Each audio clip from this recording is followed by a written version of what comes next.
Poland? Here. Commissioner Arment? Here. Commissioner Earl? Here.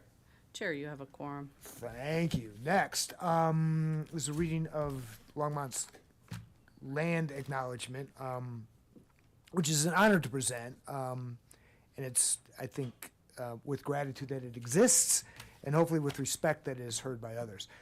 So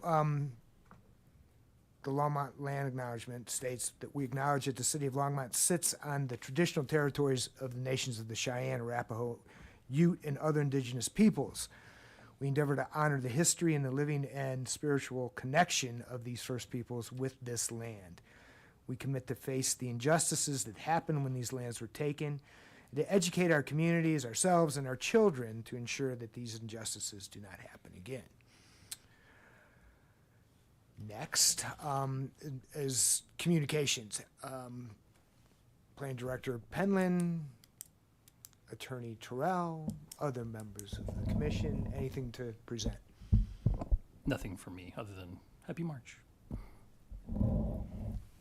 Good evening, Chair Height and members of the commission. Nothing from me. Happy to see you all after a couple months off, at least from the city attorney's office. Great. Anything more? Moving along, this is a public hearing. The public is invited to be heard prior to our opening of public hearings, of the actual public hearings. There's a sign-up list. I don't see anybody on the sign-up list. If there's anybody in the audience that would like to speak on items that are not scheduled for our public hearing, or items that are not likely to be on our scheduled public hearings in the foreseeable future, please come up and speak. Seeing none, I will move forward to approval of the minutes of the February 19th, 2025 meeting of the Planning and Zoning Commission. Has everyone reviewed them? Any comments? Any motions?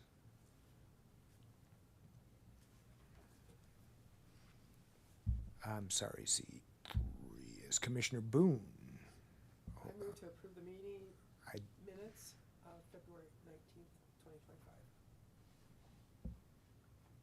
Great. Is there a second? Second. Having a second, we'll have a vote. Recording Secretary Madrid, if you call a vote. Commissioner Boone? Aye. Commissioner Poland? Yes. Chair Height? Aye. Commissioner Arment? Aye. Commissioner Earl? Yes. Chair, that passes 5-0. Thank you very much. Our next agenda item are two public hearings. Tonight, we're not sitting as, but we are sitting and hearing two matters that normally appear before the Board of Adjustments. They are variances under sections 1502-060I of the Development Code. The Board of Adjustment is not seated, or I don't even know if it's formed, but pursuant to statute or pursuant to city ordinance, we sit in its stead to hear these two matters.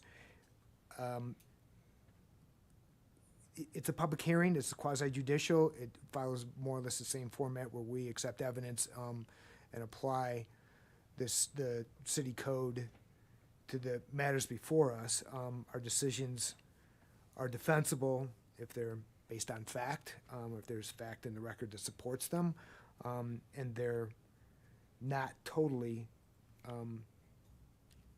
unquestioned under law. That's how all of our decisions are to be reviewed, and I just note that for the record. That said, I believe that the first matter before us is 1445 Sunset Street. I don't know if I know the agenda item. Yeah, I'm sorry. I'll call it up.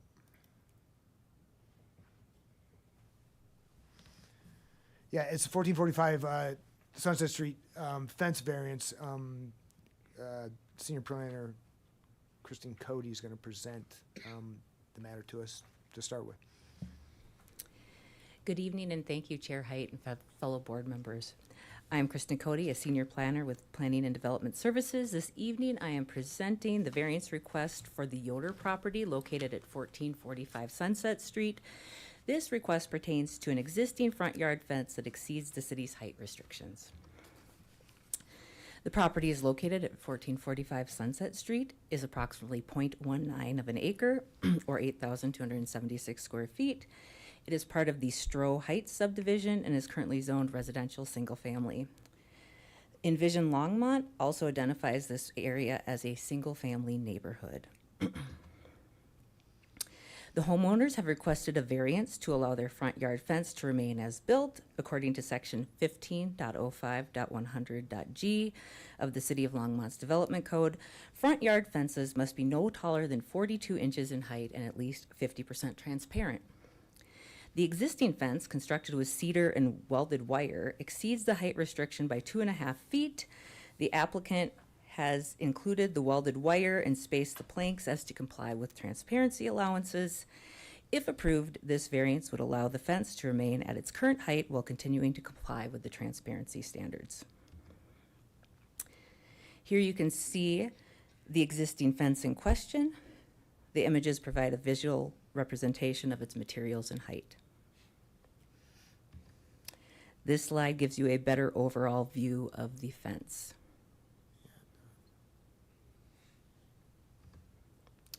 Public notice has been given in accordance with Longmont Development Code, and public comments have been received in reference to this application, which the board should have before them this evening.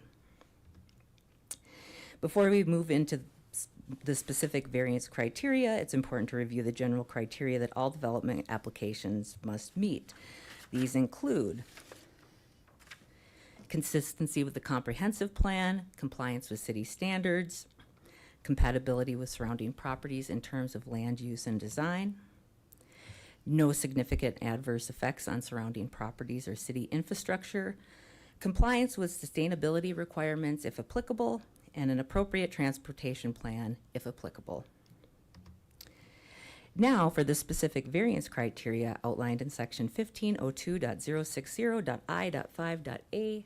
Roman numeral 2 of the Longmont Development Code, the following factors are considered when determining practical difficulty: whether the property can have a beneficial use without the variance, the degree to which the variance deviates from the standard, whether the applicant was aware of this standard when purchasing the property, whether alternative solutions exist aside from granting a variance, and whether the intent of the regulation is still maintained despite the variance.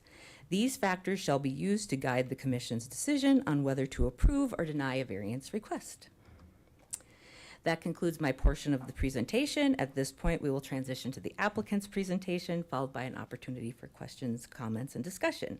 Thank you for your time, and I'm happy to assist you with any questions you may have.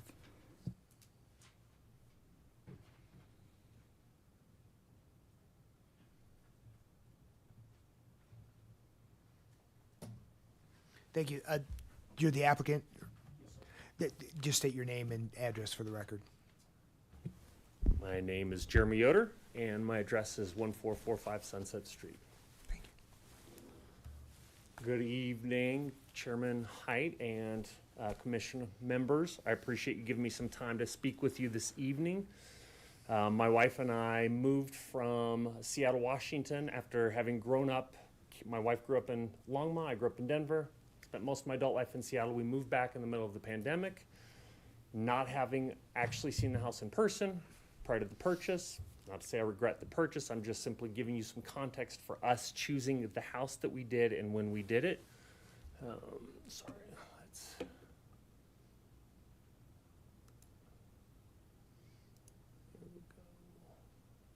Here we go. And in doing so,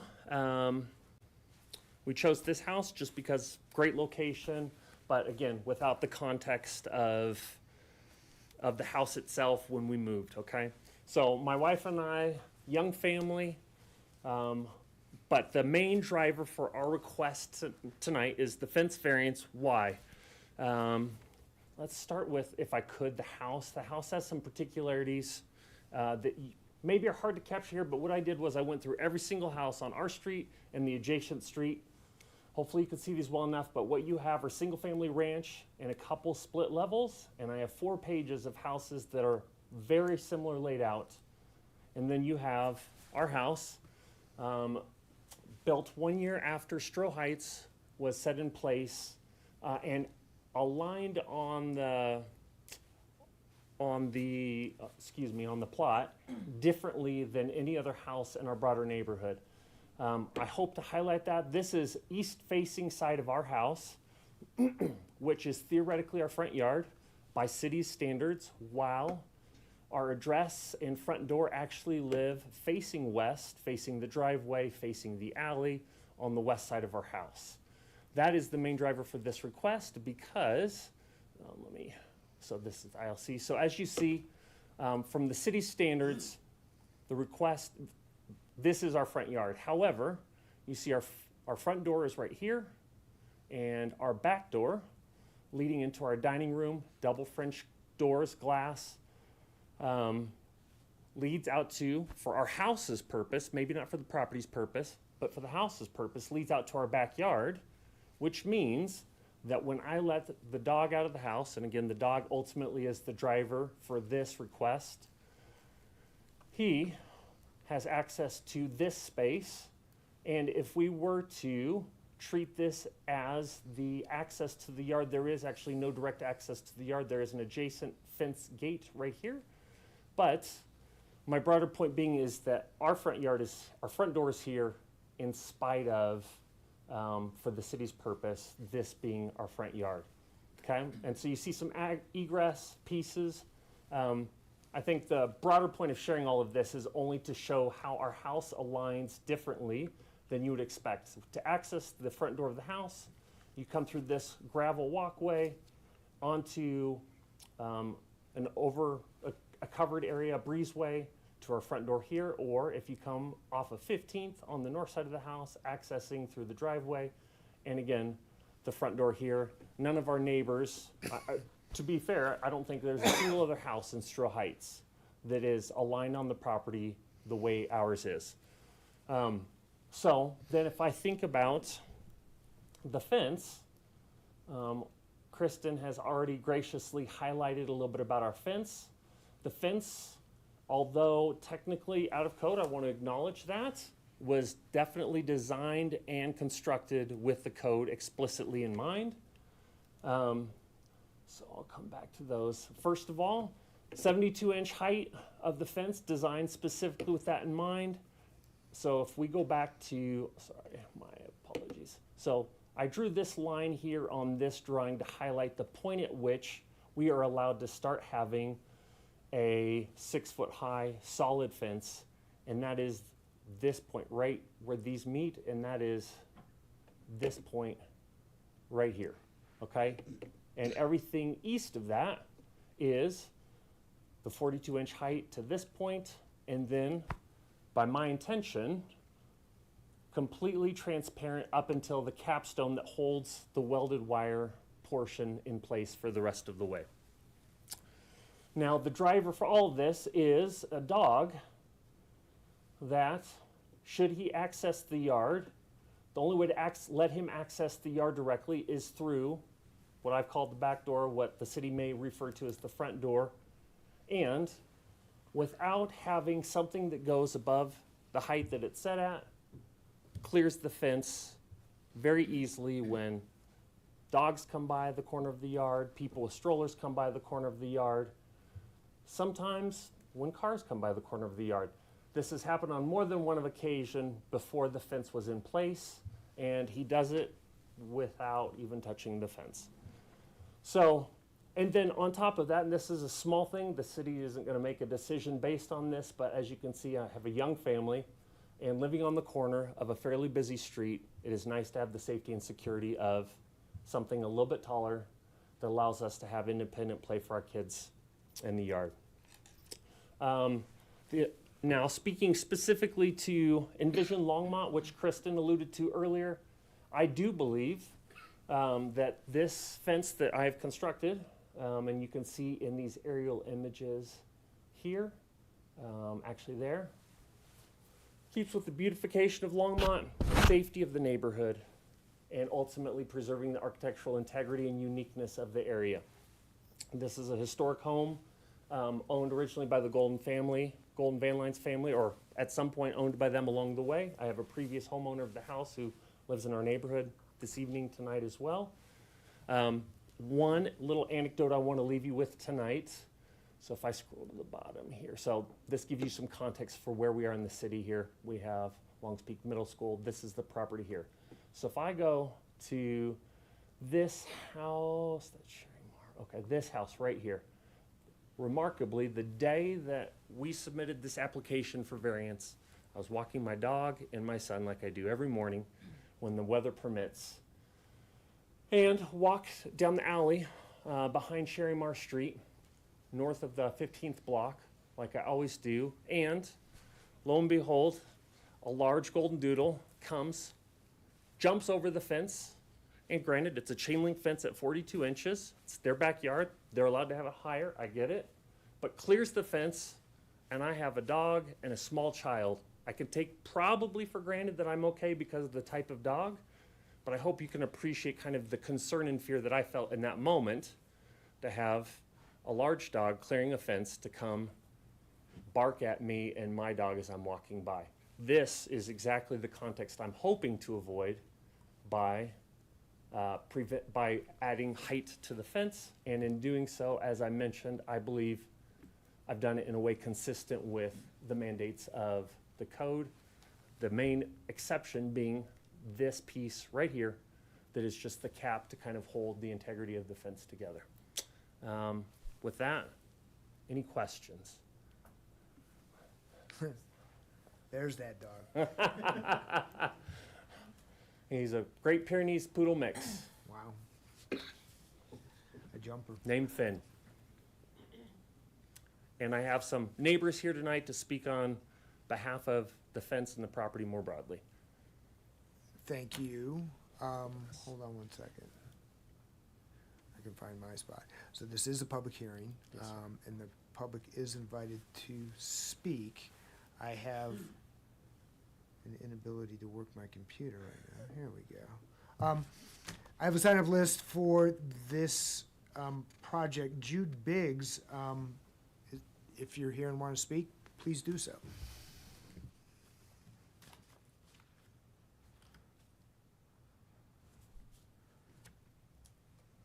And again, if you could state your name and address for the record, that'd be great.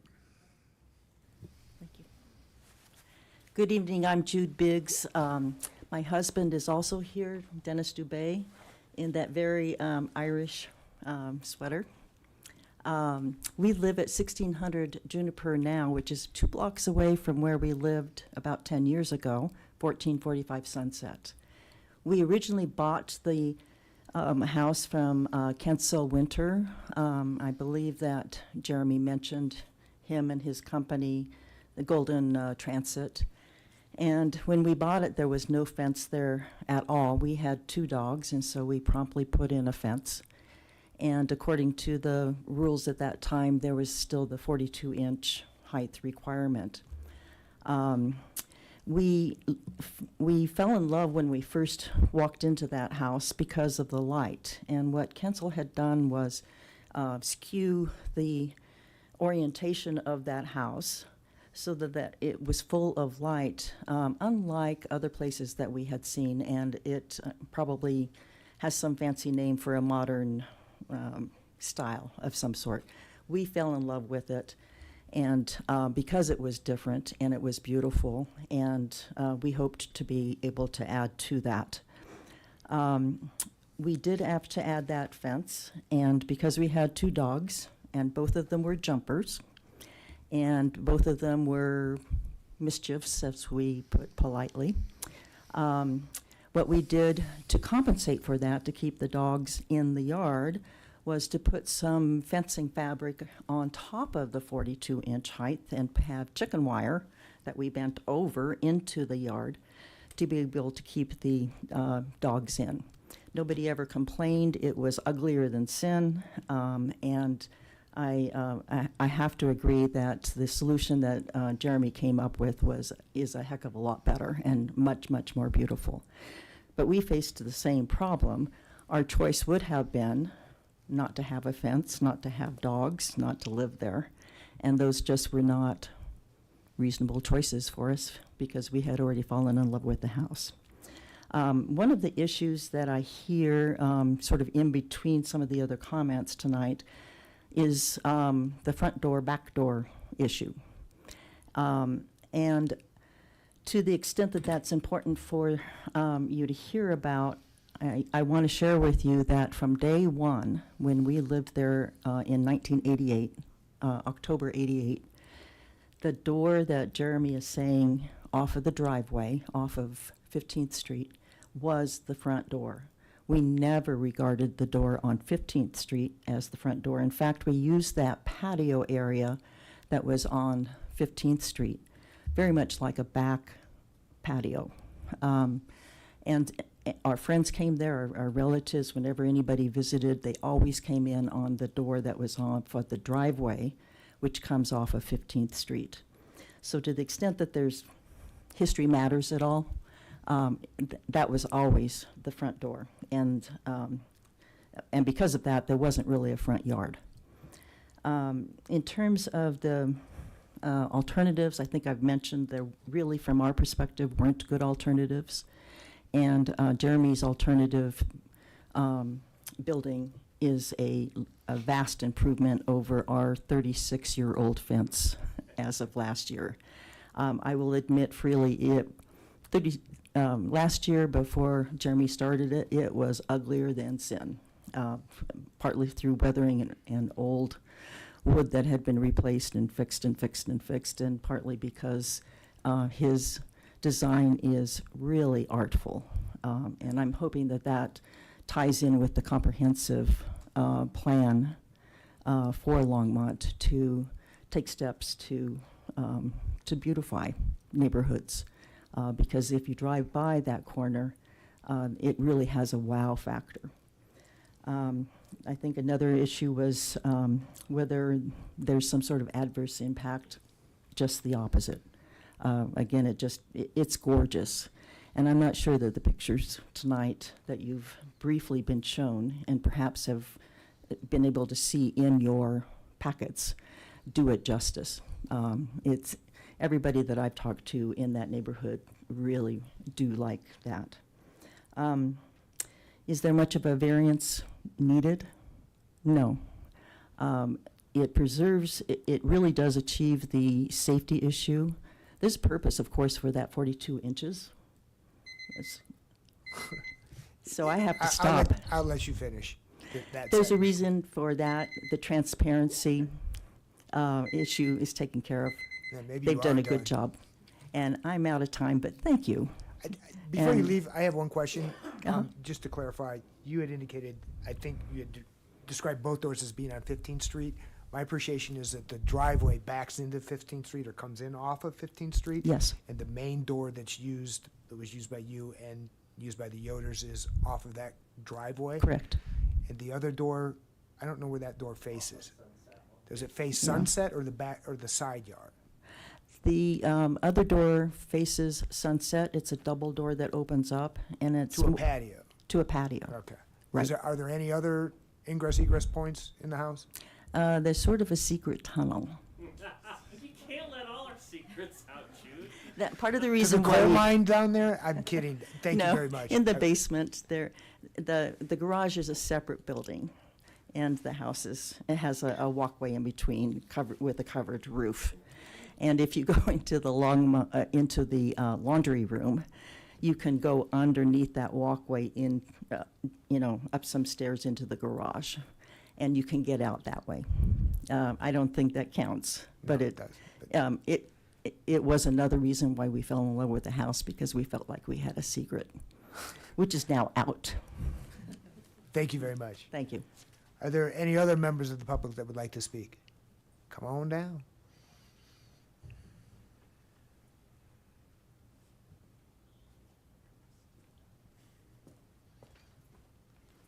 Good evening. My name is Christina Van Dornick. I live at 1439 Sunset, so I'm their direct next door neighbor. And I just made a really quick prepared statement. We moved in about 6 months after the Yoders. It was wintertime. The yard that is their backyard that faces Sunset Street was pretty tired and worn and had kind of been let to get overgrown. But the second year that we lived there, Jeremy finished doing work inside the house and pivoted to the yard. I just wanted to say that he was a very thoughtful person while he was putting that fence up. He did not want to offend anybody, disturb anybody. He wanted other people's input. Throughout the project, the fence was well constructed. It was attractive. The orientation makes sense for the house. I walk a good 2 miles every day in that neighborhood, and no other house is oriented the way that their house is. Like what he was saying about the ranch houses usually facing, but that house is different. And they do indeed orient away from Sunset Street. They have had 2 dogs. They have 1 large dog now. And I agree with him. There are fences in that neighborhood where I'm afraid when I walk past because of the dogs.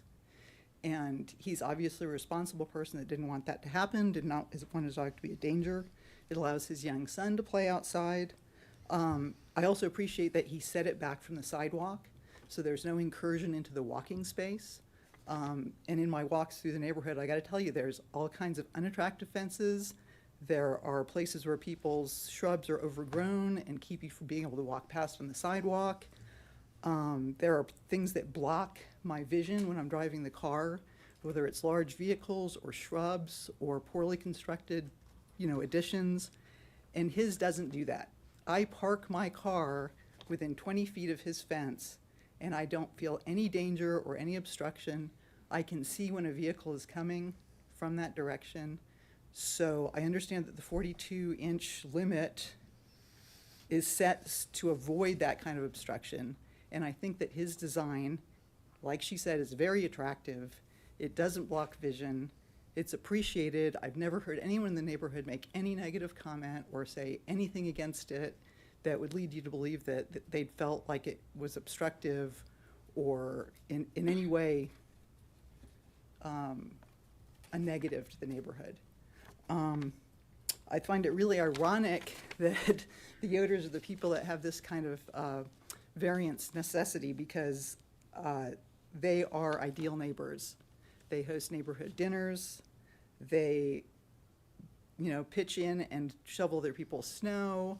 They're always concerned. They pay attention. And I just would really like to see them get a variance per request for this, because I think that he met the intent of the law. Any questions? No, thank you. Thank you very much. Other members of the public like to speak, sir?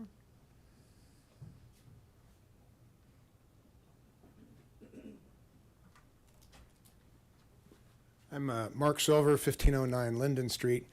Pretty much everything's been said that I would have said, so I'll keep it brief. I have direct view of the Yoder's fence from my front door, so obviously if it was an eyesore, I would be here saying, yeah, take it down. But and I've been inside the Yoder's house. Jeremy's a master craftsman. I think one of the things in the code was the permanence of fences. And to the point that was already made about, there's a fence on, I think it's a rental property on 14th and Sunset, that it looks like if a dog jumped on it, it would blow it over. So that's a safety issue. But the Yoder's fence, that thing is permanent. So I think that part of it complies with the code.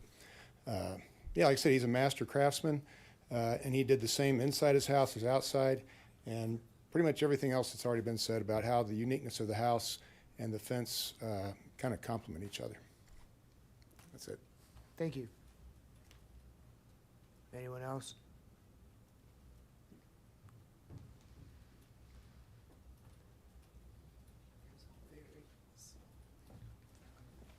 Hold on 1 second while we try to adjust the timer.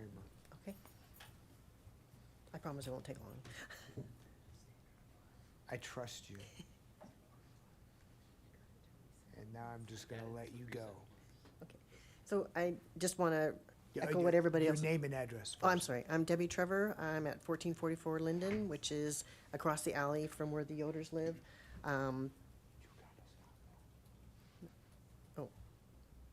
It's gonna beep in a minute.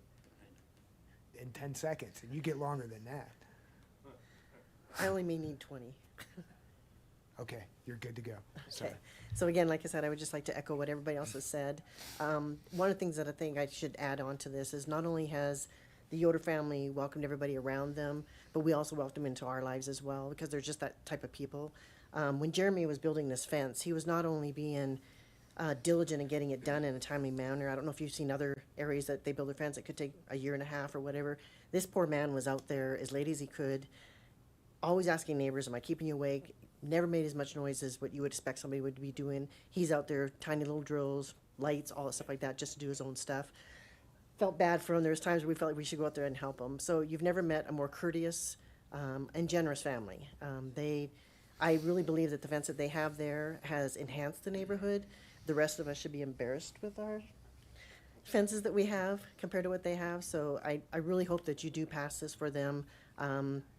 Take a trip down there, go look at it yourself. You'll see that there's no hindrance or anything with this fence being there. So, again, thank you for your time. Thank you.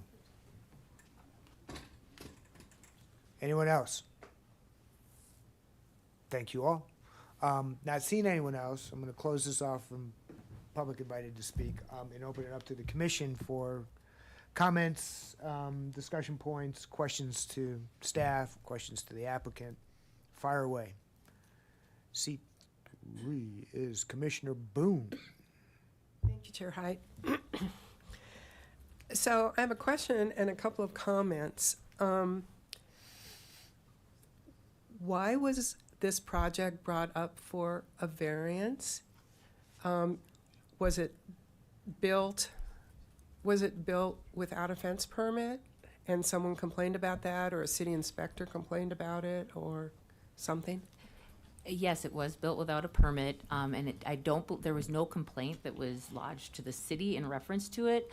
I believe code enforcement happened to observe it when they were out in the course of their duties, but no complaint was made to the city in reference to this.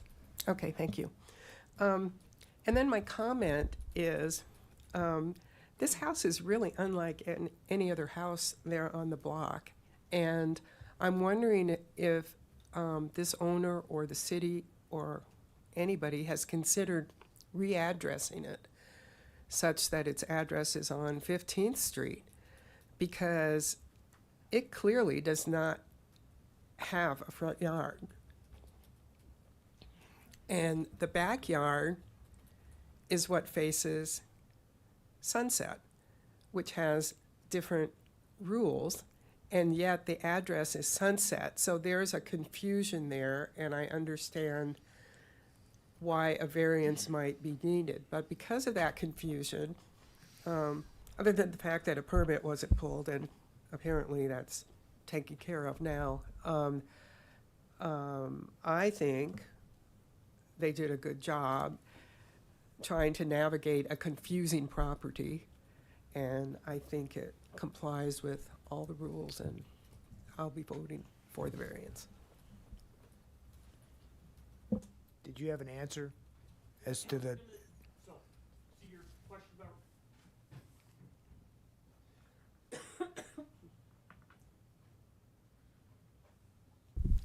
I appreciate that, Chairman Boone, or not Chairman, apologies.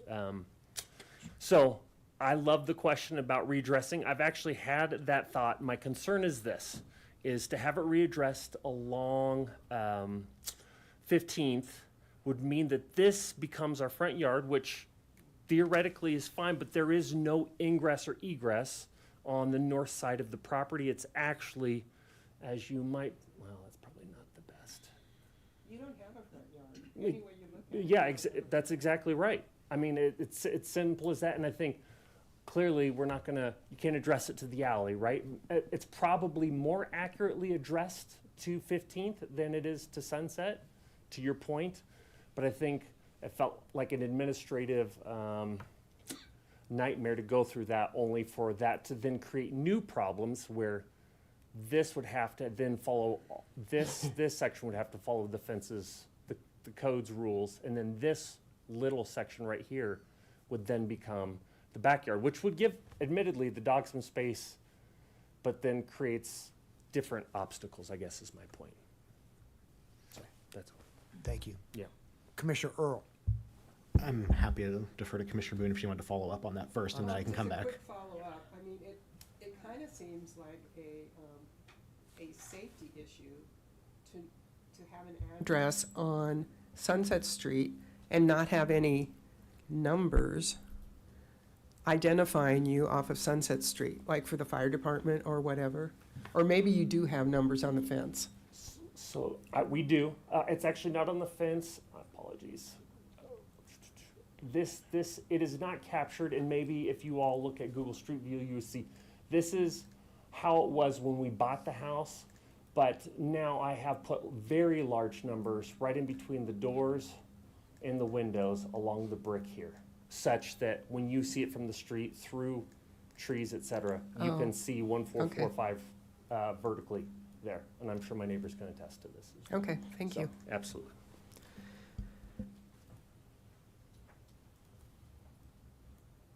Commissioner Earl. Thank you, Mr. Chairman. Hold on. A couple questions. You're not Plan- on. I'm not on? I think I am. You are on. My bad. Thank you. Planner Code, I have a couple of questions for you, and these are, both specific to this property, but also broader. So in the applicant's survey, they have a delineation between backyard, side yard, and front yard. And I know there's, whether we practically consider it the front yard or whatever, less concerned about that for the second, but what is that delineation in the code of what is a backyard versus a front yard? Is there a delineation? There's a definition. Okay. So the setback front means the setback extending across the full width of the lot between the front lot line and the closest projection of a building or structure. Unfortunately, we do not have a definition for front yard. This would be what we rely on in reference to that. And given the fact that to their west, that is an alley, and they are addressed off Sunset, would be my assumption as far as how that is the determination of their front yard. Okay. So in that survey, there is a literal line kind of it looks like it's following the, what is that? East face of the house. Would that be kind of the practical way that the city would think about that without a perfect definition? Correct, because Okay. there are provisions in code that allow you the side yard height. Yes. Even on a corner lot, so that delineation is the delineation of the front face of their dwelling. Okay. Thank you. And thank you for changing the, Yeah, because that's absolutely. exactly the map I'm looking Yeah. at right now. And to her point, I did some research on what front yard means in broader planning kind of code and language, and it's the portion of the house facing the address side of the block.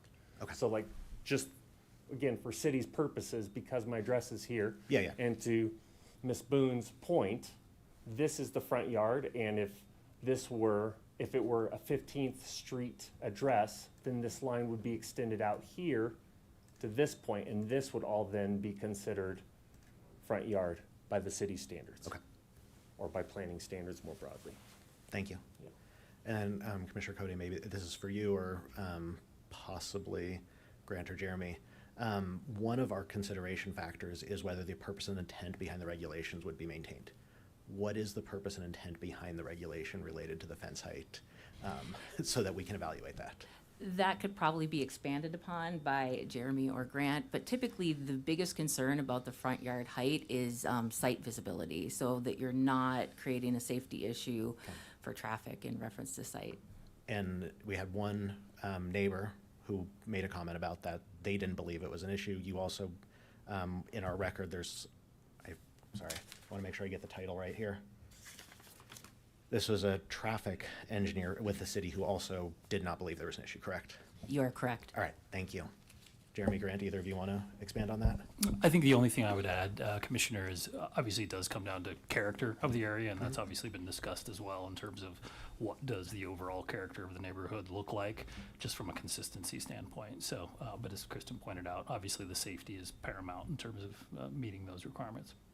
Thank you. That's really helpful. I did happen to drive by this property this weekend. I was not actually intending to, but I was driving down 15th and noticed it. It is a very unique lot compared to everything else in the neighborhood. I circled the block a couple times. It does look attractive, so I appreciate what the applicant has done to do that. It also doesn't seem like a front yard given the trees and everything else there, even if you didn't have that fence. It's kind of hard to say that that feels like a front yard to me, but I appreciate you being here thank you for folks who are coming to make comment as well. I appreciate that a lot. Thank you, Mr. Chairman.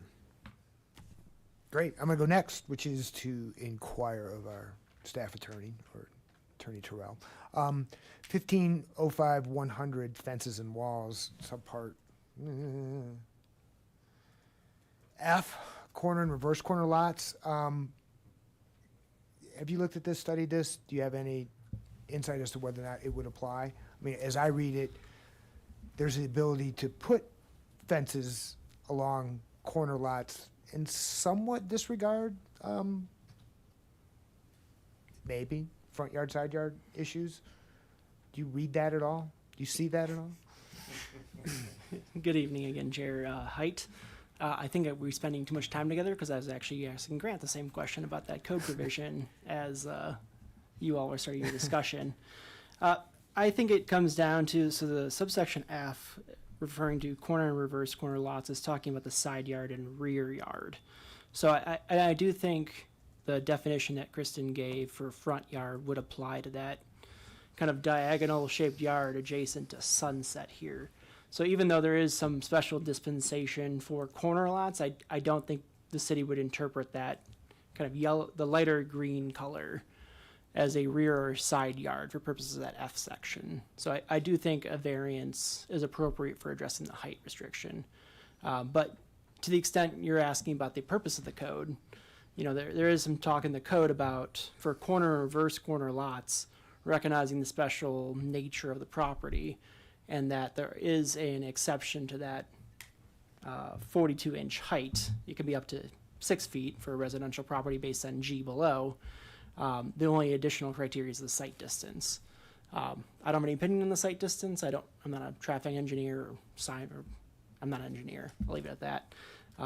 But I do think there's some kind of intent when you're looking at variances concerning the special circumstance. Look at that fence code that you cited. Great. And then unfortunately, I have another question, which I think I might direct to Planner Cody, which is the top part of this a woven fence? I'm glad you asked that. She asked this already. I'm glad you asked that. Kristen asked me this exact same question, and what was placed there is exactly, took that into account. So the code explicitly states woven wire or chain link or other woven wires, what the code explicitly states. And this is what we have, and it's called welded wire. And you may say that's a very fine distinction to be making on my part, but it is a very explicit difference, one. And two, I would argue, again, the aesthetic implications of the welded wire versus woven wire is not insignificant in my opinion. There is a chain link fence all along 15th the moment you go 1 block east of us because of the school, the middle school there. And anyone who walks down there, I think you would say there is a meaningfully different experience to be had along the chain link fence versus what you see, again, right here on our fence. Yeah, my Google search isn't helpful there. Okay. Any other questions, comments, motions, ideas? Commissioner Vermont. I do have a question. So I do notice that there's a 50% transparency requirement. Does this fence meet that? It does. So, to your question, I think it technically is 45% transparency. So it is not exact. There is a very specific reason for it. The numbering of the pickets, as you can see, it's intended to, so there's three of these pickets for every 5 of those. And again, the goal is to prevent the dog from getting out of the fence. And so I understand it's not quite 50%. I acknowledge that. I do believe the safety pieces are still accounted for without the specificity of the 50. And again, to my point, my concern was the dog getting through the 50%. Okay, thank you. Yes.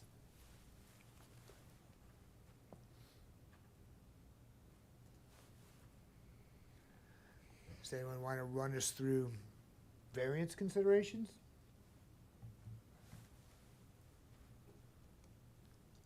or not?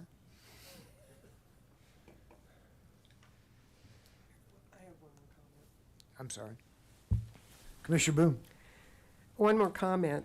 The way I read the 50% transparency is that, and maybe I'm misinterpreting the code, if you take the entire 72-inch fence with that whole upper part being totally transparent and then having semi-transparency for the lower part, I think you've easily met the 50%. I appreciate that. That's all. That's a generous interpretation. I'm grateful.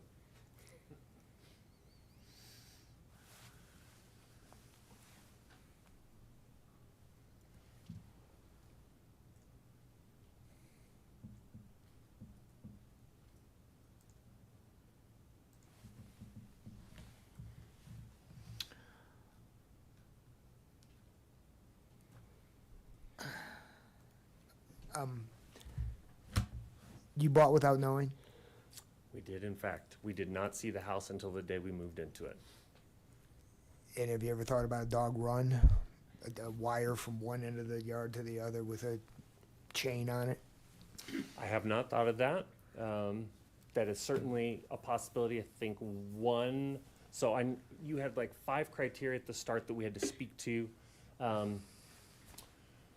So the difficulty of that as a solution is without some sort of accommodation for height on this north and east side of the house, there is no solution to let the dog out from the backyard or from the back door. So to do a dog run, as an example, would require a person to walk out with the dog, attach a lead to a line, and let the dog do that.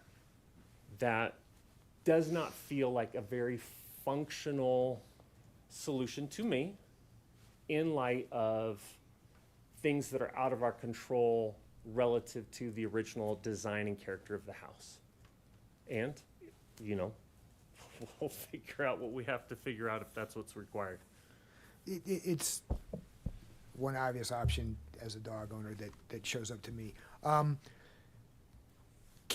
Can either you, Jeremy, or Planner Cody run us through what, and I think it's the overhead view or maybe a view of the fence.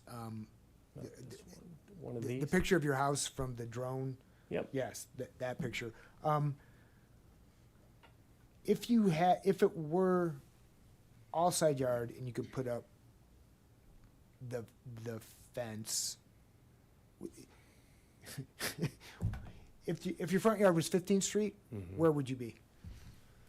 If our front yard were 15th Street, I think that creates different complexity, but I think it just means that, so 2 things. Well, let me change it to this way. Yeah. You identified on your presentation a point where you decided where you could go up to 6 feet high. Yes. How did you make that determination? That is the extension of this line of the house, the front of the house by city standards, extended along the axis it creates out to the street. To Is that create correct, Kristen? to create a side yard, side and backyard? So this is by city standards front yard. This is by city standards a side yard. Okay. Flip it around so 15th, So it would go the other way, this way. that axis. Yes. Still doesn't help you a lot. Well, to your point, it does create a section, i.e. we could let the dog out here. There are structural pieces in the yard, including this retaining wall that's 3 feet high, 2.5 feet high in the yard, that it would be really hard to build a fence Across. along that. Over this is all bermed, giving this space just a little bit of privacy. So again, Go back to your point. Go back to your aerial. Let me Okay. see that. I don't So really- that's this section right here. I'm sorry that I can't. I'm sure I could actually get it zoomed in here. Let's. Actually, let's go down this where you can't really see it here. I'm sorry to say. This is all bermed here. And So the snow-covered street is Sunset. this is Sunset, this is 15th, correct. Okay. And so to do it the sideways, you'd have to go from basically It'd be behind that along tree. all the- here, yeah, exactly, right through a couple blue spruces, through the wall, et cetera. And otherwise, you could go straight from the corner of the house to behind the pine tree. That's correct. That's how it's structured in a sense. Right now, as you can see right here, there's a point at which it transitions from the full 6 feet privacy fence to the 45%, 40% transparency, Yeah, and then full but- transparency above 42 inches. But that doesn't allow you to let the dog out the back. Exactly. Patio. And as you can see here, the door right here lives adjacent to that gate, but not within it. And if it were to live within it, then it would be a giant gate back and forth just to get to the front door in the first place. Yep.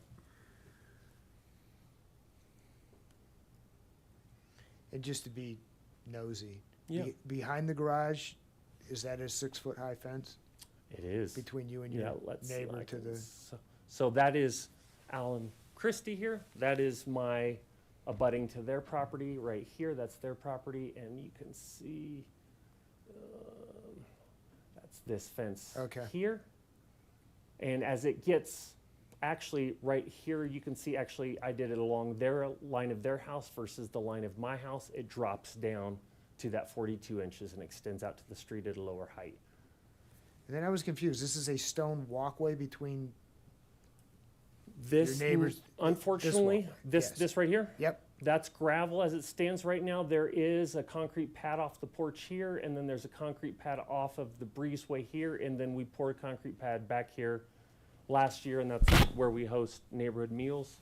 And it lives under, in the summer, this is a outstanding red bud tree that protects that space. It's wonderful. But to your That's point, never been your driveway, and that's never your access point, never Never. your entryway into your home. no. That is a weird lot. So there is the substantial awkwardness of the property criterion necessary for a variance. Yeah, Or- let me or- go or back like here. the- This way you can see it, so. Physical uniqueness, I think, Yeah. is the standard.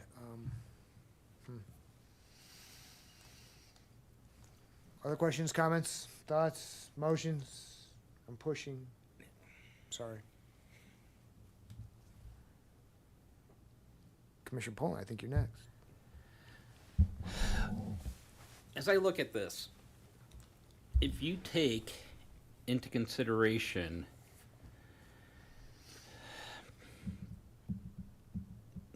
the front yard, and I'm just trying to think out loud here. This Instead portion here? of the front yard being considering that the front yard, Okay. to me, the ingress egress, the blue right behind it, that line. No, on the bottom. on the Yeah, that. Boy, if you could consider that the front yard, because it basically joins the front yard of the neighbor, correct? The side of their front yard, but yes, Yes. yes.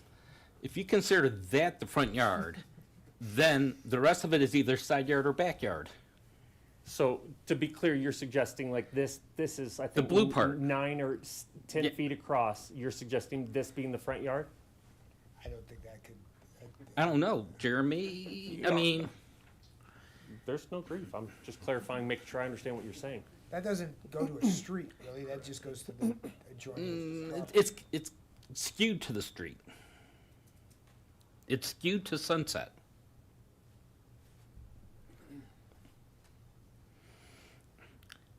I don't think I'm following. What is your take as a result of that? I apologize. Then And what you have everything is side labeled the yard. front yard becomes side yard and backyard. The light green. Solves all This of your being problems. side yard, this being backyard? Yeah.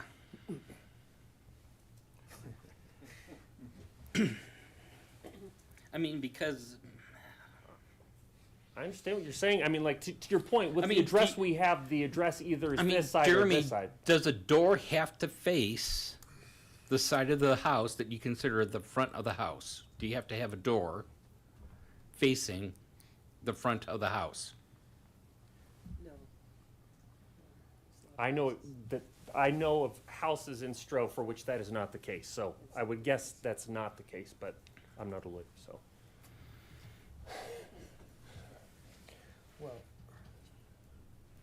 And that's basically. we don't have a definition of front yard in our code, correct? But front yard generally is meant to be the yard facing the street where the addresses apply. So from that ingress egress where I'm talking about, can you get to the front door walking? Yes, that, I mean. If somebody yeah. if somebody parks on Sunset, Yep. would they walk along that ingress egress up to the front door? Yes, I mean, Al and Christie do that all the time, yeah. Or when they come over, I should say, yes. Yeah, the mailbox is, To the front door off the living room. Yes. Okay, that's, okay. Yes. Not the back door French door. Not the back door French door. yeah. Because that's at the door that people come through because of the fence. So that's, Chair Poland, to answer your question, in the absence of a definition for front yard, our code specifies that it comes to the planning director to make that decision. So I would defer to planning staff who's already determined that the front yard is the light green color. I don't necessarily disagree with your point from a practical matter. And perhaps that goes to special circumstances, including but not limited to exceptional limitations to dimension, shape, or topography of the property, which is a variance criteria.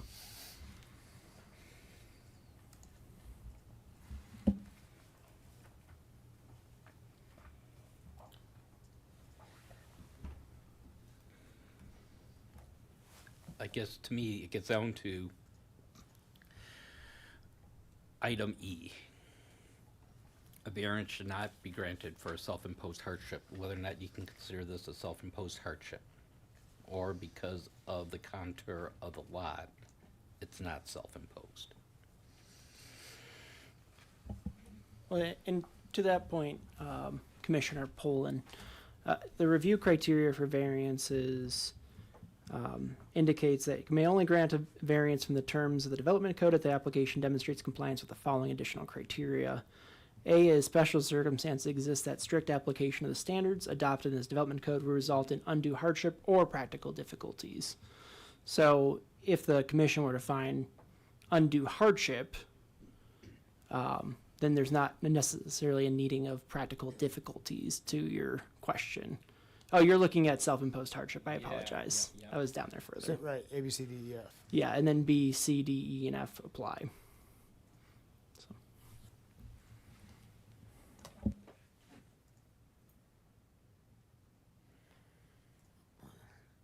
The self-imposed being ownership of a dog and small children that might play in the street. No, self-imposed meaning, I guess, what is considered the backyard of the house. He didn't create that. He didn't create that. No, our code created that. Our planning director, our staff created that. I'm not so sure that he created that for himself. I created for myself insofar No. as we bought the house. Is there, And prior owners had treated it as a backyard.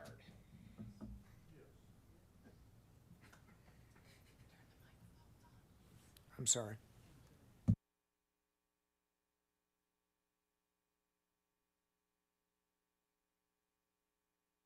Commissioner Mott. Yeah, I just had a couple quick questions. So on access to the yard, is the only access, I don't know if this was asked earlier, is the only access that fence by what you call your front door? So to your question, there is a gate entrance right here, and there is also a gate entrance, less obvious unless you knew it was there, but it does exist in the fence on the side right here off of this ingress egress. Okay. I think Which, that's- to be clear, was exactly where the ingress egress was prior to the fence being redone. Both of those. Nothing was changed in that respect. I think that's the only question I had. Thank you.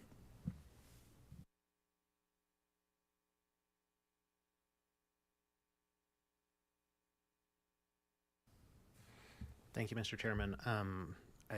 We've gone back and forth on this. I think this is a very weird lot. I would love to quibble over the backyard, front yard, side yard definitions and how it's interpreted. In the interest of time, because I'm convinced, I'd like to move Planning and Zoning Resolution 2025-2A, which is the resolution for Planning Commission approving the variance request for 1445 Sunset Street. Is there a second?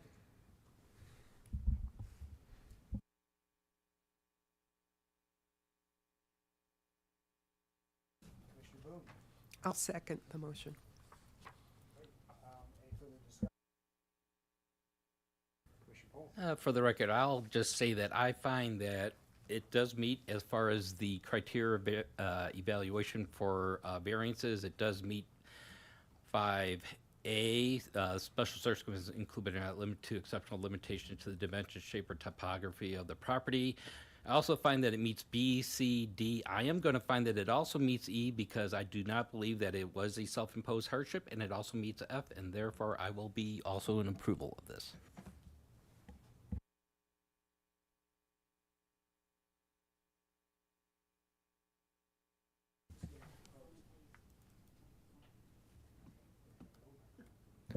Which is, Mr. Yoder, you had indicated that it's a 45% opacity standard versus the 50%. And why was that? And how does it apply? You're greater than 50% for Overall, the yeah, I non-mesh understand. top part. I understand. But So, where it is 6 feet tall, you're at 45%? so from a 6 feet perspective, I would argue anything over 42 inches is virtually transparent. I think we could argue about how much of a percentage the wire actually creates a limit to transparency. But like, again, I don't know anyone who walks by it who is tall enough besides myself to have their view limited by this. To your question around this portion not being 50%, for me, architecture for undergraduate school, so like you seeing, like my goal was how can I continue to align pickets visually and continue the continuity of the fence consistently around the property while being tight enough to keep the dog in, not squeezing through these areas and not having to put the welded wire on the bottom half of the fence as well. So there's some aesthetic pieces and then there's just some basic safety pieces as well.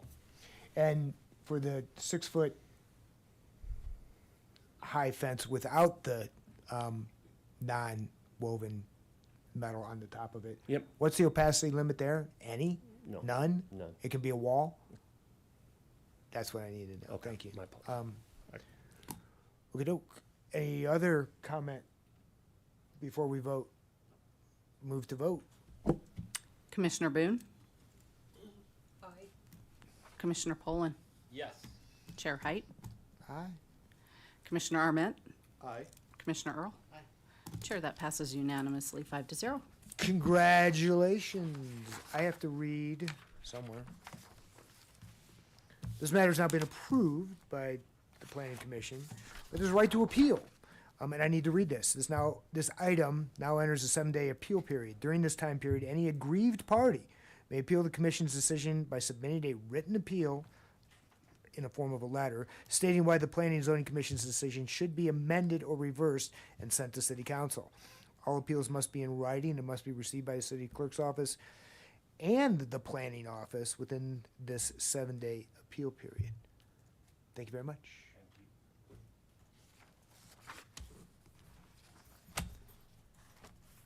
Fantastic. We now move to our second BOA decision matter, Flatirons Allergy and Asthma Center sign variance. Senior Planner Kristen Cody. Good evening.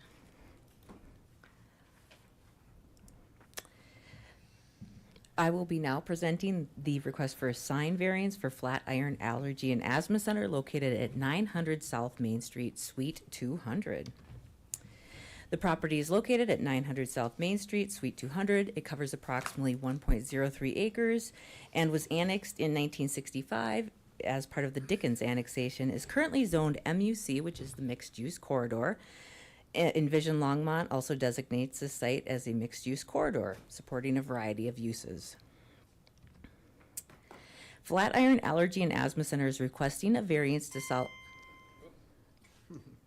install a 16-foot 3-inch by 3-foot 4-inch, so it's 54.17 square feet approximately, non-illuminated wall sign on the south elevation of the building. According to Longmont Development Code, Section 1506060, tenants in multi-tenant buildings are permitted one wall sign per tenant, but only if they have an exterior public entrance. Since Suite 200 does not have an exterior entrance, the sign is not allowed under current code standards, requiring a variance for approval. Here you can see the south elevation of the building. Where the applicant is proposing to install the sign is right in that area. The door that you see on this imagery leads to an interior shared hallway in the building and not directly to the business.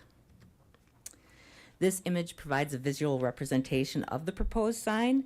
As mentioned, the sign is non-illuminated and would have a total area square footage of 54.17 square feet. Public notice was completed in accordance with Longmont Development Code, and no comments were received in reference to this application. Before we review the variance criteria, all development applications must meet these general approval criteria. 1, consistency with the comprehensive plan. 2, compliance with city standards. 3, compatibility with surrounding properties. 4, no significant adverse effects on nearby properties. 5, compliance with sustainability requirements where applicable. And 6, an appropriate transportation plan where applicable. Now for the specific variance criteria outlined in 1502060 I5A Roman numeral 2 of the code, the following factors are considered in determining practical difficulty: whether the property and development can have a beneficial use without the variance, the degree to which the variance deviates from the standard, whether the applicant was aware of the standard when purchasing the property, whether the standard can be addressed through other means other than a variance, and whether the intent behind the regulation would be maintained by granting the variance. These factors will help determine whether a variance is justified. That concludes my portion of the presentation. The applicant's representative is here, and they do also have a presentation that they would like to show you. Thank you. Thank you.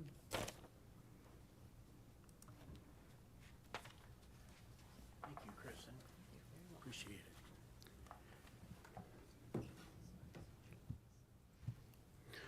Good evening, Chairman Height and the Planning and Zoning Commission Board. Appreciate the time. Let me get this up. Be sure to tell us who you are. Yes, sir. Thank you. Oh, there we go. My name is Nick Gentry. I am here with Adcon Signs. We are the sign vendor for Flatiron's Allergy and Asthma Center. And our location is at 3725 Canal Drive in Fort Collins.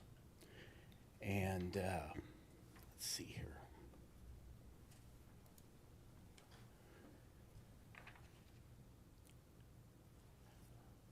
First off, Adcon Signs is grateful for the tenant panel that we were approved for the multi-tenant monument sign along Main Street, and we would submit, in the best interest of Flatiron Allergy and Asthma Center, a non-illuminated exterior wall sign on the south elevation will increase visibility for their patients to be able to locate the practice in a timely manner.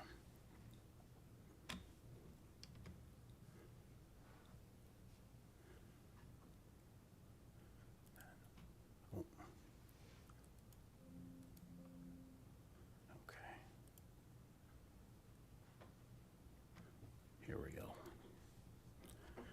Okay. So this is the proposed exterior wall sign for the Flatiron Allergy and Asthma Center. Again, as Planner Cody stated, it would be along the south elevation in that sign band location, right outside of the tenant space. I know that the print is a little bit hard to see, but it is a reverse pan channel letter sign. So it's not a cabinet sign. I'd be happy to, I do have an enlarged physical copy if anyone would like to see that as well.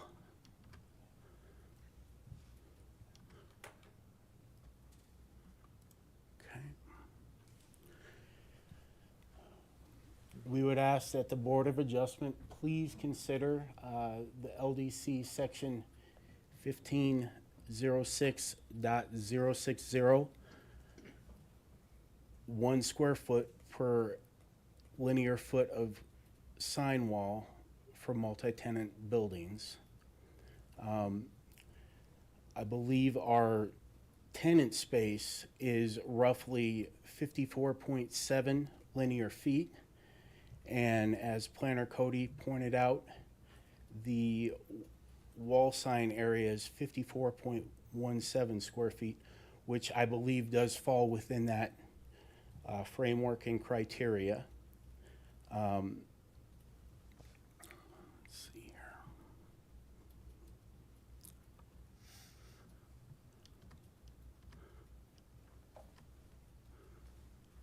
Okay.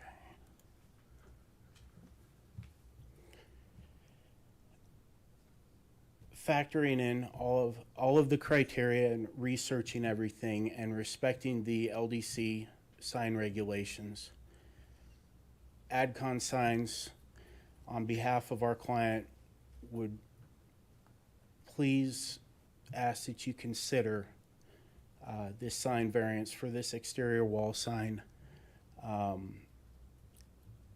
We do believe that not granting this variance would result in an undue hardship if flat iron allergy and asthma are not able to have the exposure that we believe would be necessary for their clients to be able to properly locate their practice. Just we would submit that it is simply a matter of practicality for the Flatiron Allergy and Asthma Center client base, existing and new, to receive expedited and attentive medical care. All right.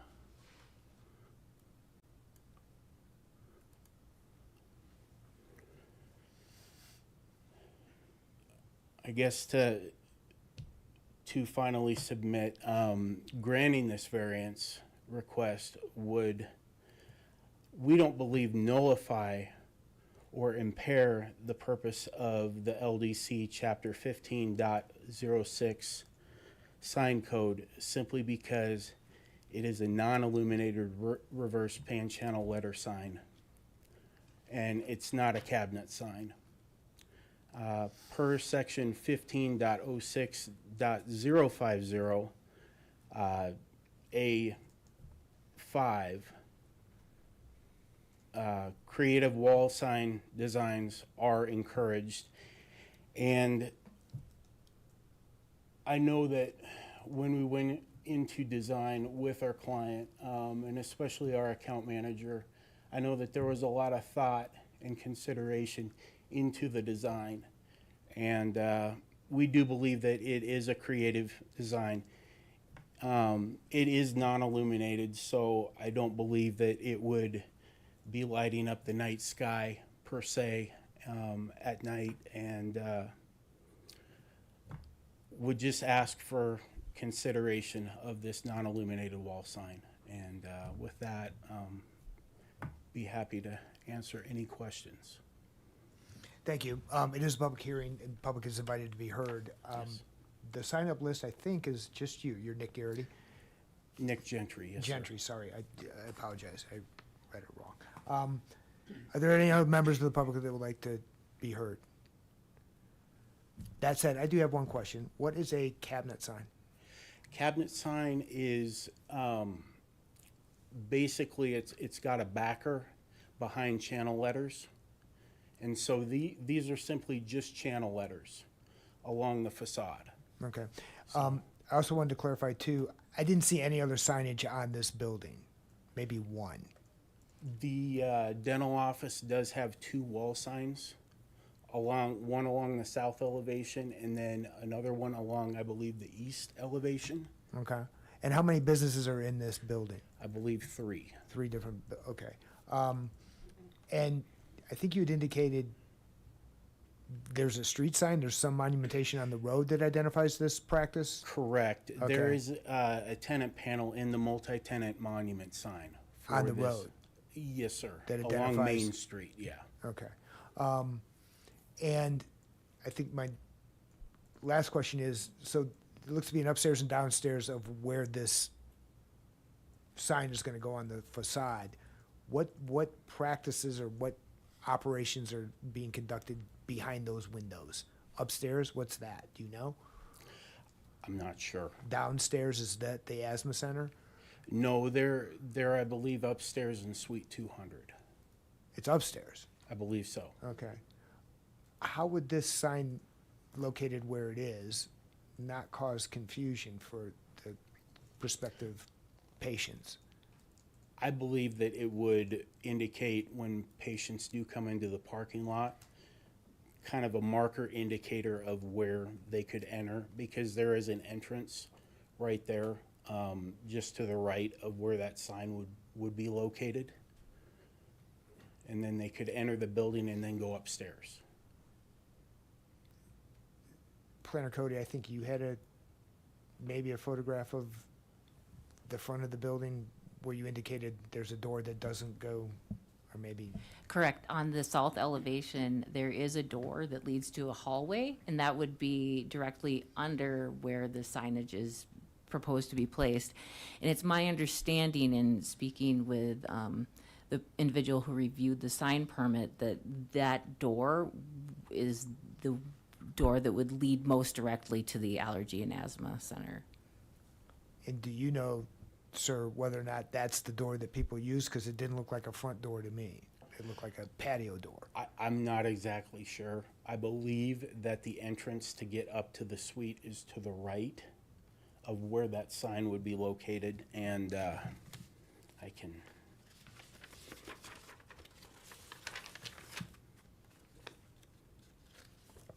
Kristen, can you get your picture up?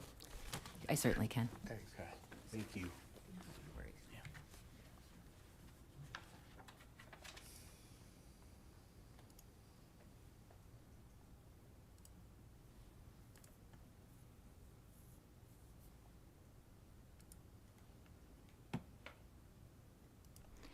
So this is a south elevation. To the right would be the dental office sign. This is the proposed placement of the asthma center sign. It's my understanding this is the door that leads most directly to the asthma center. I believe on the front face of the building, there is a sign for a law office, and I'm not sure what's on the north side of the building as far as signage. I believe when I posted the temporary signs, there is another dental sign along the east elevation. Okay. And again, I do apologize. I'm not exactly sure of the main entrance. My guess would be right where that door is to the right. With the main entryway, Yeah. you're right, under So- the arches. Under the arches. Yeah, and just. Oh, okay. Okay. I'm gonna move on to, any other questions, comments? I think Commissioner Boone. I just have a comment. I think precedent has been set by allowing a sign for the dental office, looking at this front elevation, over on the right-hand side, and the dental office is upstairs. And this is the same situation, except for that's on the other side of the main entrance. I guess if I was a tenant going in there, I would assume, and maybe this is one of those criterias, not knowing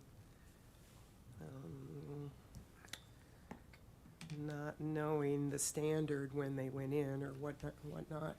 But I would assume that the precedent has already been set and that a similar small sign would be allowed on the front of the wall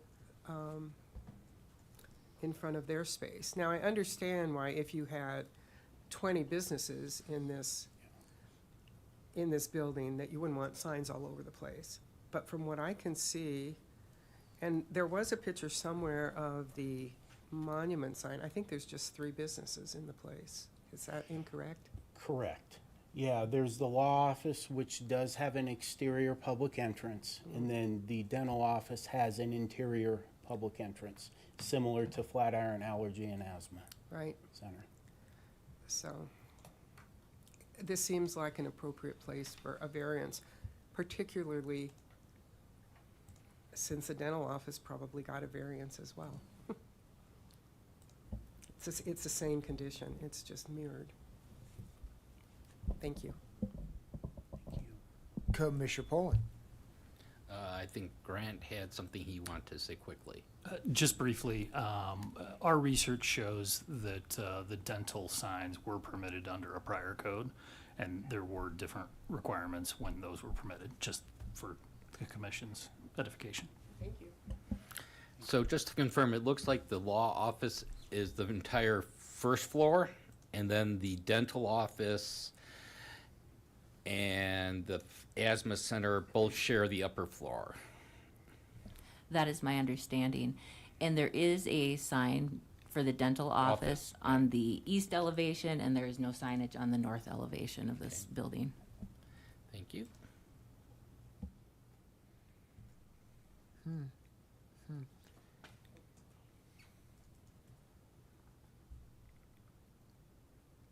Commissioner Boone? I'm not 100% sure, but I believe that the law office has a wall sign on the west side, although we don't have a picture of the west side.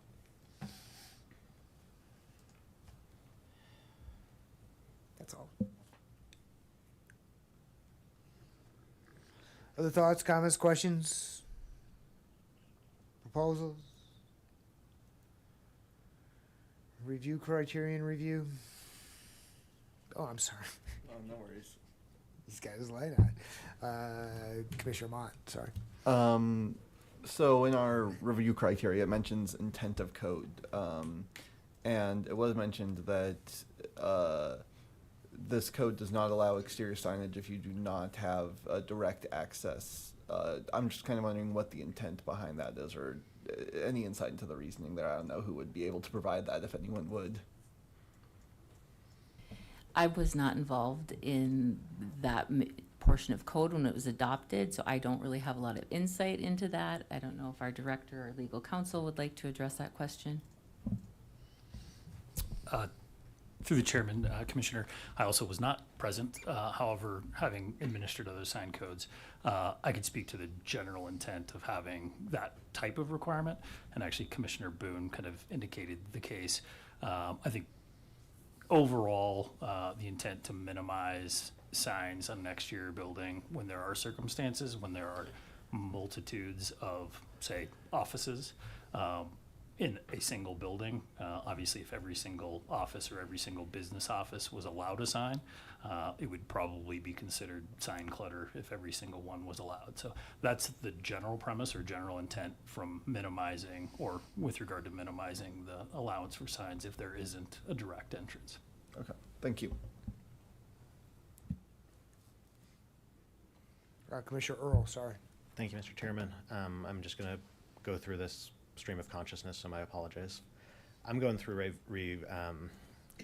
our review criteria here. So we have special circumstances that exist, so I did not realize when looking at the applicant that the dental office was also on the second floor, also without an exterior entrance, and yet was permitted. To me, that actually makes it very clear that the applicant would have assumed that they would have been able a similar standard. So, that practical difficulty, to me, is met. It does not nullify or impair the purpose. The sign itself is not looking for anything that is not allowed in the code. It is a south-facing, it doesn't even face Main Street, so it's not particularly visible from Main Street, but it is for that wayfinding. It does not impact surrounding properties. We saw no comments from that. To me, that, the variance here is just allowing the sign. We're not allowing anything different about the sign.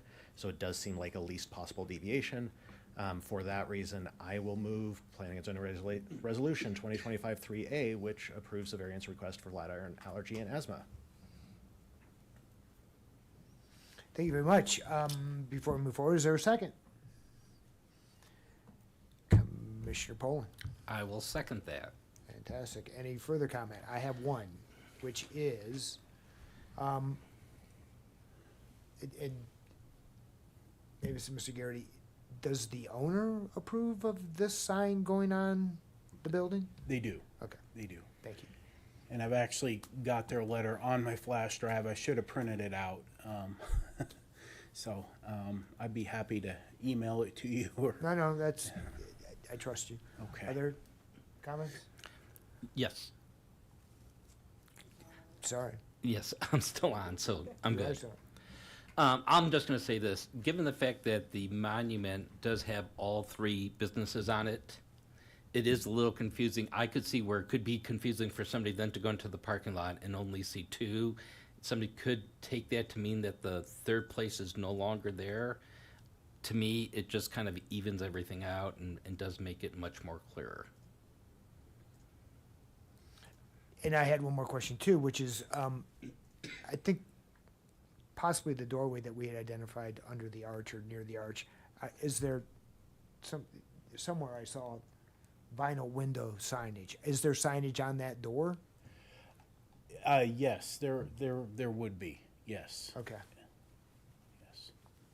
Because it's on the second floor where there's no way to get to there's no doorway to the second floor immediately obvious. Correct. Yeah. And you think the law firm is on the entire first floor? Interesting. Yeah, I apologize. I haven't been in the building, so I can't Okay. speak for that. Further comment? I think I'm good. Okay, let's vote. Commissioner Boone? Aye. Commissioner Poland? Yes. Aye. Chair Height? Commissioner Arment? Aye. Commissioner Earl? Yes. Chair, that passes unanimously 5-0. Thank you very much. Awesome. Congratulations. Thank you so much. I got to read the appeal process. So this matter has been approved. It now enters a 7-day appeal period. During that time, any aggrieved party may appeal the commissioner's decision by submitting a written appeal letter stating why the Planning and Zoning Commission's decision should be amended or reversed by City Council. The appeals must be in writing, must be received by the city clerk's office and the planning office within the 7-day appeal period. Thank you very much. Thank you very much. Appreciate your time. Great. All right. That concludes the public hearing portion of tonight's meeting. There is one final call for public invited to be heard. I don't see any additional members of the public. Speak now, forever hold your peace. Are there any additional items from the commission that would like to be presented? Commissioner Boone? Funny that you're you're hearing me speak more tonight than I ever do, and I barely have a voice because I've been sick. So I apologize for that. I have a couple of items. The first one being, we have noticed over the last few months that City Council has overturned a number of our recommendations. And I am wondering, also a few months ago, we decided to take, to have the minutes be more, just smaller. Action And I'm wondering if that was the right decision. And I feel like this last overturning by the city council maybe did not fully understand the thought and the back and forth that we went through relative to the project, because all they had from the minutes were that we rejected the proposal. And I'm wondering if we might want to reconsider that. That's just a comment. On a totally different topic, so a few of us went to the Rocky Mountain Land Use Conference that was held in Denver a week and a half ago, which was really good. And many of us ended up in the same room going to the same topics, which is not surprising. But affordable housing was certainly a big topic of this conference. And what was brought up time and time again is that one way to help with that is to rezone single-family lots to allow for duplexes and triplexes. And Commissioner Earl, I believe, brought this up as a discussion topic, which I kind of was expecting to maybe see tonight, but it wasn't here. And I don't want to just let that drop. I know the city of Boulder has adopted it, and it certainly seems like a good way to address the missing middle housing. And I'm hoping that in a meeting very soon, we can address it as well. Because I don't think council will do anything without some recommendation from us on this topic. So, two totally different things, and I would appreciate any comments from my fellow commissioners. Thank you. Commissioner Earl. So I want to respond to both of those. So Commissioner Boone, thank you for bringing both of those up. On the topic of the minutes, this was not top of my mind, but I thank you for mentioning it. In watching the city council meeting, I believe it was Councilmember Rodriguez, and I apologize if I'm a little bit off in my recollection here, who made a comment that, the minutes were not descriptive of what the discussion was, but that he watched the meeting. No other council member seemed to watch the meeting, but he was relaying that to him, and he is the liaison, so I respect that role. But I do think it's an interesting discussion that we probably should have around those minutes to make sure that the entire council gets that context. I was supportive of the shorter minutes, and I forget the term, I apologize, but I'm interested in having that discussion at some point in the future.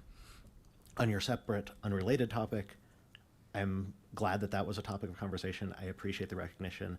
I'm hopeful that when Director Pendlin gives his update, that it is on a future agenda item, which I trust we'll see in the next couple months, and I hope that is the case. Thank you. Commissioner Poland. In regards to the minutes, I will say this. The recordings are available just as the minutes are available to the city council. Just because we would expand the minutes doesn't mean that city council would take any more time to read the minutes than watching the video. And I will say that from what I've seen from the last couple meetings, and also from prior meetings from prior years, that Councilmember Rodriguez has done a very good job in relaying to the city council what occurred in our meetings, whether he was here or whether he watched it on the video afterwards. I'm very appreciative of his input to those discussions and the way that he has relayed the demeanor of our discussions regarding some of the topics. So I don't think it really matters whether or not we do a fuller minutes or not, because if they really want to have more information, they would watch I think personally, they would probably watch the video rather than try to read through the minutes anyways. So if both are there, they would defer to the video, I believe, and the video is available. So I'm good with just the way it is right now. So here comes my 2 cents. In reviewing decisions for purposes of considering whether or not matters are to be appealed, a written record is salient, relevant, easily referred to,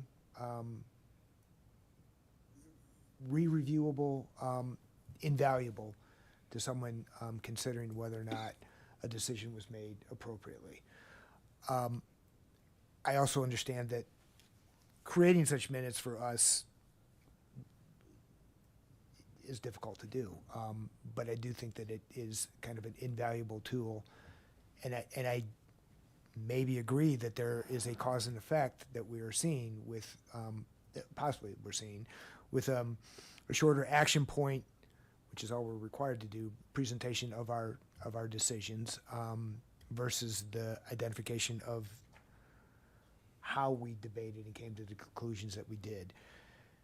Of course, there is always the opportunity to review 2 hours of hemming and hawing in video. It's difficult to do, and it's not as easily available to the review of decision maker, the appellate body. I'll leave it at that. Are there other comments from the commission? Are there other comments in general?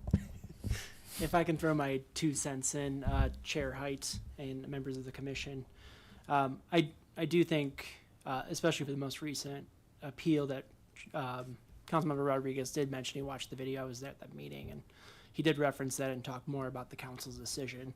I think one thing for the commission to consider in terms of creating maybe a better record or a more complete record might be to give direction to staff or myself, not that I hate throwing work at myself, to modify our resolutions. I think that might be a different way of handling the problem. You know, currently our resolutions just say that, at least for condition A, or for resolution A, you know, it met the applicable review criteria under the 2 sections of code. If the commission wanted to do a review of the review criteria and say, we believe that, you know, review criteria under 55 are met, but then, you know, 60I2A2 subsection 1 was not, but the rest were, we could create a more refined resolution process at the meeting. The rules, the code does allow for the commission to give us direction to bring back a resolution to the next available meeting. So if it's a more complicated issue, that might be something we have to consider. If we're having a 4th Wednesday already, we can bring it back then. It could also be if the commission makes a complete record and authorizes the chair to sign based, as long as it's consistent with that record and consistent with their findings. We could also just work with the chair directly to have a resolution signed, you know, the next day or something like that. So that's just something else to consider apart from the minutes. If you wanted to give us direction to create more robust resolutions, especially when there's denials and saying, you know, what criteria you think was not met, that could be beneficial as well. Do we have the authority to do that, to postpone our decision announcement until we're able to come up with a more definitive writing? That you do. I never thought we did. It's the same thing. It's the same action that city council can do. And give me just one moment.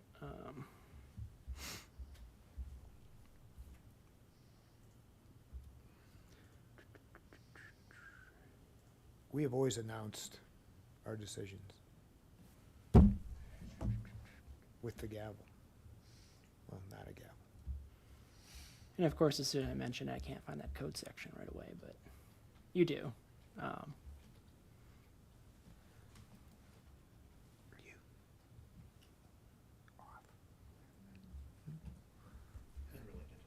Unrelated.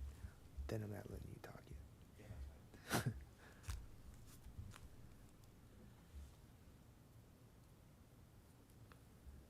But suffice it to say, we have an opportunity to more thoroughly refine our decision. You do. It's in 1502-030, one of the sections. I know it's in there, because I just found it the other day. I can't find the exact code number, but that's something that Planning and Zoning Commission could do. I wouldn't necessarily recommend doing it for all situations. I'd prefer that commission adopt the review analysis at the meeting and the decision, and then direct the chair to sign it consistent with that finding. If the commission feels comfortable with that approach, I think that's a safer approach for us. just in terms of not delaying an application by another month, just to get that final written Yeah. approval. Okay, well, thank you. Commissioner Earl. Oh, it's actually Arment. It's Arment, sorry. I thought it was Earl. To change the subject, on Commissioner Boone's point, I attended the RMLUI as well. And I believe, Commissioner Boone, you were in the ADU speech, ADU session as well. And there was an interesting presentation from the city of Boulder on some of the stuff they had done to encourage ADU building. I didn't have any specific notes. I can't remember specifically what they were talking about, but I do think it's worth noting that there are potential things other cities in the county are doing to encourage ADU building. I'm not sure exactly what our ADU build rates are like or whatnot, but I thought that might be worth noting. Cool. Anything more? Commissioner Boone. With respect to the ADU seminar that we went to, and I don't know if the city of Longmont even has this, so I may just be, speaking incorrectly. But there are a number of other cities and towns that were there that indicated that they had what they called an ADU toolkit, which was a publication that you could give to a developer or a homeowner that had all the how do I do an ADU items in it, and it was published. Denver has one, Boulder has one. There were Grand Junction, I believe. Grand Junction? Grand Junction has one. So there are a number that are out there that, would be a good resource. You don't have to reinvent the wheel by any means. And I think these other cities would be, really happy to share what they've done. And if this is something that we really would like to encourage, it might be really helpful to the public and to builders and to anybody who's interested in the ADU situation.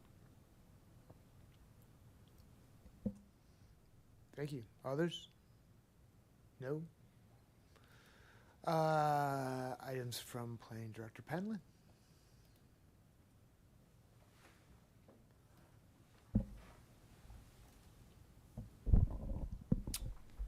Good evening again. Just briefly, as already alluded to, looking ahead, we are at least tentatively looking at least one, potentially two public hearings for the 16th. Regrettably, we won't know until next week, so I can't definitively say that. And as you'll see on this particular slide outline, we had slated the single-family attached proposal in residential single-family zoning districts for the second meeting in April as just a work session.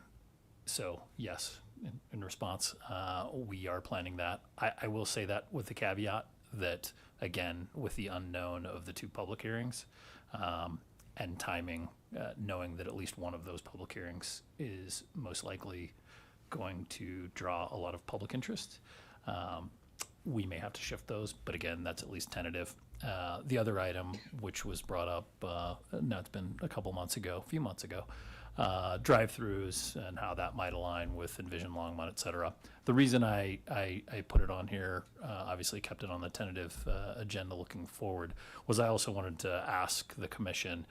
I think in the last couple of meetings, I at least gleaned from some conversations that there may be an interest in expanding that to not only drive-throughs in terms of a broader discussion, but I'll call it potentially a discussion of auto-oriented uses, not just drive-throughs. And so I wanted to at least ask the commission if the narrow scope of drive-through, and I know the particular commissioner who brought this topic up is no longer a commissioner, but understanding that there's still interest, wanted to see if the broader topic would be a better approach in terms of the overall discussion. Commissioner Pauling. I believe what we had after the transportation plan presentation is not only drive-throughs, but the issue where it is driving versus pedestrian versus biking, and where the city is going with that. And after approving of the transportation plan, what does that mean to us as a commission, and what tools do we have in our toolbox to support that plan? And if I may, through the chair, definitely heard that commentary as well. I think this was a carryover from, again, I'll call it a land use specific dialogue that prior Commissioner Popkin brought up. I think the broader land use discussion as it ties with the transportation mobility plan is again a very broad topic. For a separate meeting?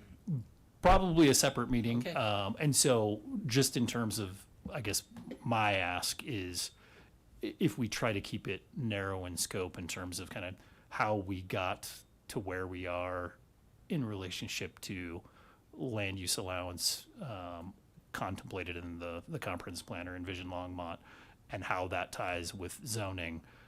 Again, we were planning on keeping it fairly narrow in scope and talk about drive-throughs, but it seems like there's some interest in, again, maybe expanding that to, I'll call it auto-dominant uses. Still generally looking at kind of how we got to where we're at and how staff has interpreted the comprehensive plan and how that ties into zoning. Again, we can look at it as a broader discussion, and love to hear, again, overall commission's thoughts on that. My sense is the broader the better.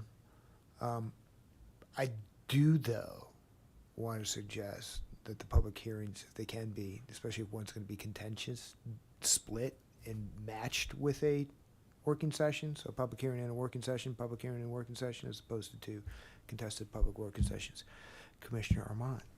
I will say, at least as a newer member to the commission, I think you had the suggestion of auto-oriented businesses, and in light of council's decision on the quick trip, I think that may be useful context to have what the view of auto-oriented businesses in relation to zoning and land use in the state of Longmont is. Thank you. Thank you. Anything more? Thank you. Not on that topic. Just wanted to look ahead. May. Again, potential for a URA amendment. And then we have the opportunity, if there's a need to have a working session there. So to the chairman's point, we may be able to, again, look at that if, again, depending on where the actual public hearings fall for land use requests. And that's all I have. Thank you. Anything else from anybody else? Oh. Very Sure. quick, Mr. Chairman, thank you. And just a point of clarification, Grant, this is probably for you. There is not a second March meeting. We are envisioning 2 April meetings, but there's not going to be the second March meeting that penciled in next week, correct? Correct. Thank you. That's all. Thank you all. Bang gavel close.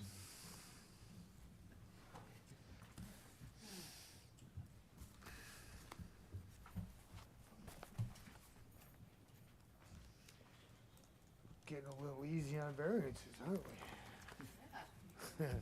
What's this we?